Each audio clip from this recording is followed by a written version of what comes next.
Економијата ќе расте, ќе се зголемуваат вработувањата и ќе се зголемуваат вложувањата од странските партнери. Економистите се со оптимистички очекувања за годинава по извештајот од Народната банка кој покажа рекордно ниво на странски директни инвестиции во 2024 или двојно повеќе од претходната 2023. Само во четвртиот квартал или месеците октомври, ноември и декември вкупните директни инвестиции забележале нето приливи од речиси 400 милиони евра, со што 2024 заврши со рекордни 1 милиарда и 250 милион евра. Економистите велат дека се очекува пораст на бруто домашниот производ, но сепак треба да се почека за да се види реалниот процент на раст.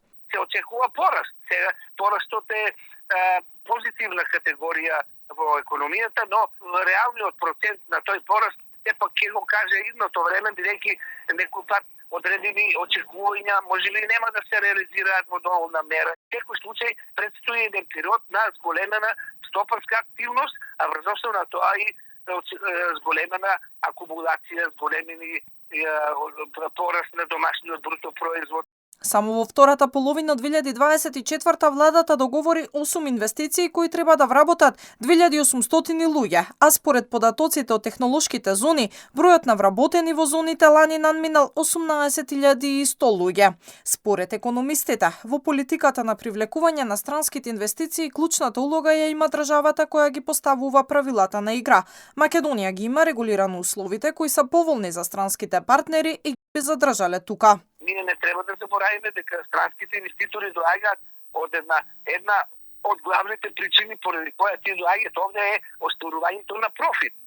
Во таа желба за остварување на профит, државата им дава одредени бенефиции. Тие правила горе-доле се регулирани, само со новите доаѓања на нови странски партнери треба да се прилагодуваме кон нивните потреби, а тие спрема нашите можности. Така да, во секој случај, тие се дефинирани работи. Не би требало тука да има поголеми проблеми. Владата на Мицкоски уште на стартот на мандатот ја промовираше инвестицијата на Алказар Енерджи во вредност од 500 милиони евра која ќе изгради ветерен парк помеѓу општините Карбинци, Штип и Радовиш. Лани беше договорена и инвестицијата на Епсотех кои ќе градат истражувачки центар во вредност од 20 милиони евра и ќе вработат 110 луѓе. Германската компанија БМЗ Груп започна со изградба на фабрика за производство на батерии во капацитет кој чини 65 милиони евра.